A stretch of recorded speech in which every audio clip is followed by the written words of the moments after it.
Hello everyone, back again with another video here trying to diagnose this problem where the number 47 appears on my output display during the third micro instruction of the add instruction. Now what I'm showing here on the phone camera is a zoomed in view of the second EEPROM, where what you're looking at is the area of pins number 13, 14, 15, 16. That's up in that area, and pin 14 is the one where we have IO4, which is connected to OI, which is our output display in, which is that micro instruction, or rather I should say the control signal that determines whether or not the output display is going to read the information that's on the bus. That pin that's kind of hanging there in the air, I'll show you what I'm doing here. That pin right here, it's currently up off the breadboard, and I'm just trying to show that it's cleanly up off the board. It's not making any contact with the metal inside of the breadboard, and it's not touching any of the other pins or anything like that. The metal itself is actually just lying on top of the insulation of one of the other wires, and I have a jumper connected to that pin so that it's forcibly grounded. So let me just zoom out here a little bit. And again, I apologize for my camera. I'm just using a phone to do this stuff.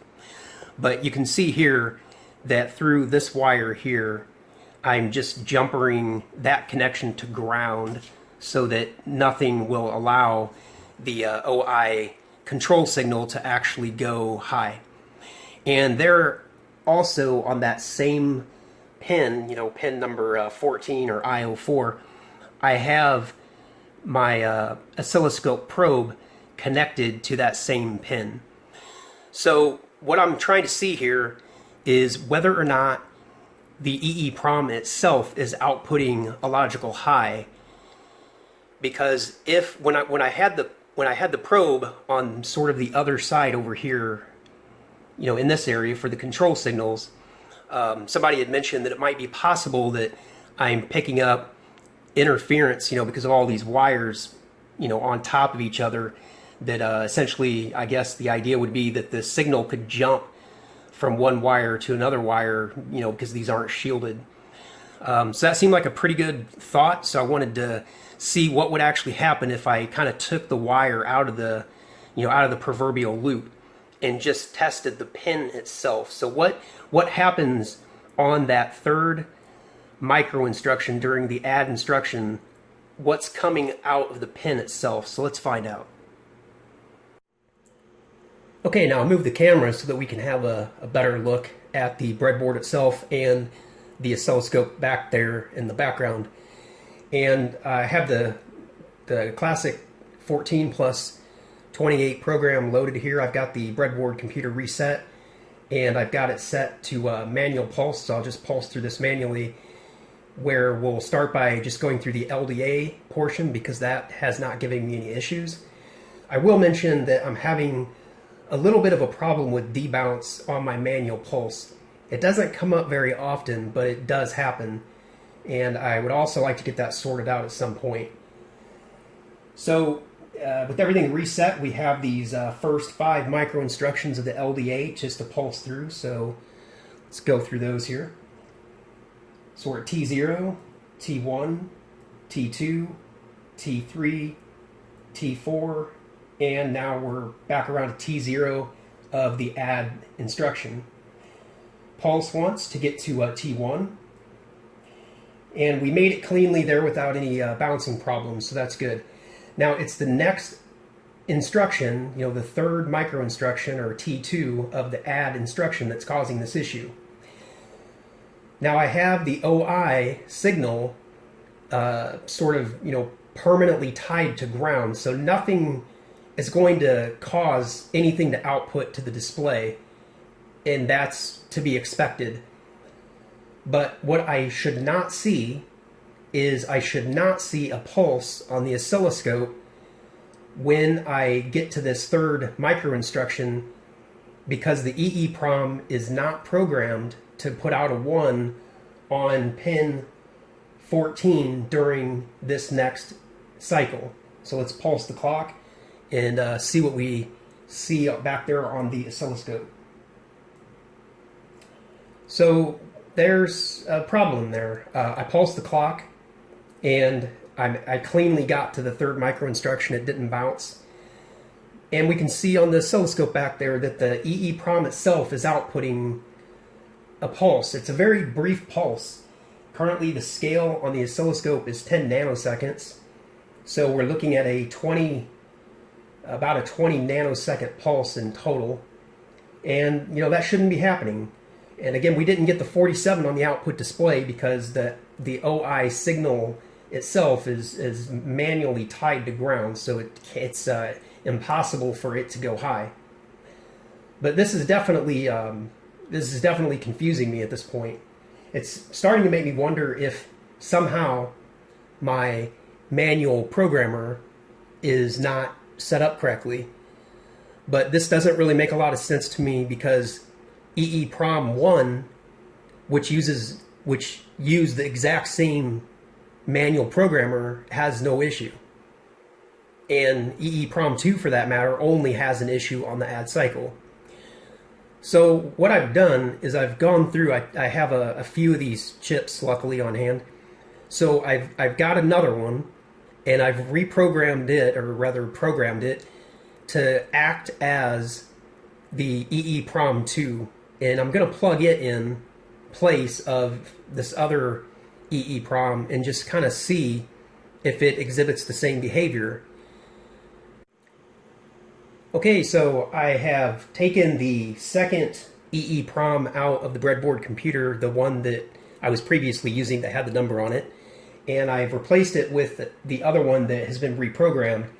It's exactly the same chip manufacturer. The only difference is that it's, just physically it's a different chip. So I've gone through the breadboard computer and verified that the standard program, the 14 plus 28, is still correctly loaded, and it is. And I've reset the breadboard computer, and now I'm just going to put it back into run mode here, and I'll step through the load instruction here carefully, one step at a time. And again, I'm always watching for bounces at this point because I've noticed again that sometimes my breadboard computer is double pulsing at points, and I'm not sure why that happens. So anyway, we're at T0 on the load instruction. So that's T1, T2, T3, T4. Now I'm actually stopping here on purpose because oddly, when I put in the new EEPROM and I tested this just before hitting record, I noticed that on T0 of the add instruction, I'm now getting a pulse on the oscilloscope. And that just makes absolutely no sense to me whatsoever. But let me show you what I'm talking about, and hopefully we'll get a single pulse here. So I'll pulse the clock, and I got a single pulse, so I'm at T0 of the add instruction, and you can see back there in the background, I got a pulse on the oscilloscope where I never did, not even one time, when I was using this EEPROM. So I don't know, there's something very mysterious going on here to me. But let me put the oscilloscope back into run mode, single step rather, and we'll just pulse forward as normal. So back to single step, and now I'll pulse to T1. I almost hit the reset there. Okay, we got to T1 cleanly, it didn't double bounce. So now this third micro instruction, T2, this is usually where I see the phantom pulse coming from pin 14 or IO4 on the second EEPROM. So let me pulse here. Okay, I got a clean pulse, it didn't double pulse. And you can see on the oscilloscope back there that I'm still getting that phantom pulse on this particular instruction, or rather this particular micro instruction.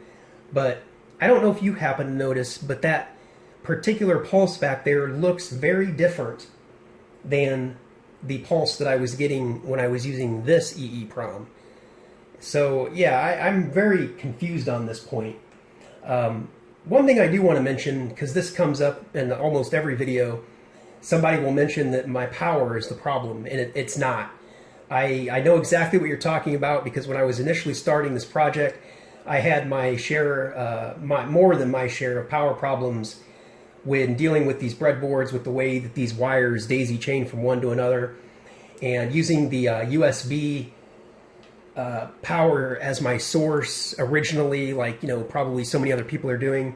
And the way I solved my power problem personally was, number one, I took all the breadboards that I had and I threw them in the garbage because they were just complete trash.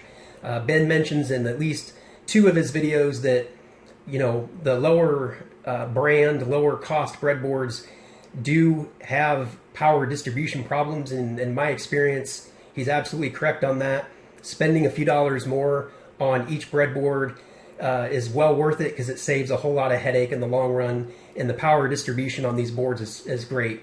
And the second thing is that I stopped using this USB to power my breadboard computer quite a while back, and I switched to a dedicated 5-volt 8-amp power brick.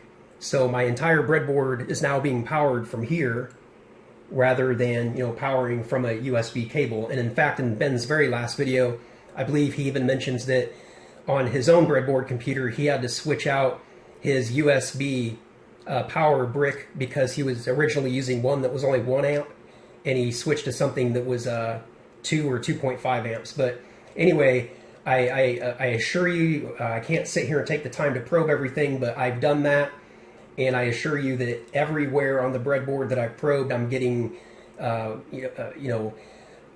volts in many cases, and I would say nothing ever less than about 4.85 or 4.9.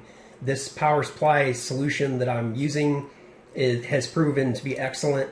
So please trust me, it's not power. Whatever else is going on, I really don't know, but it's not power.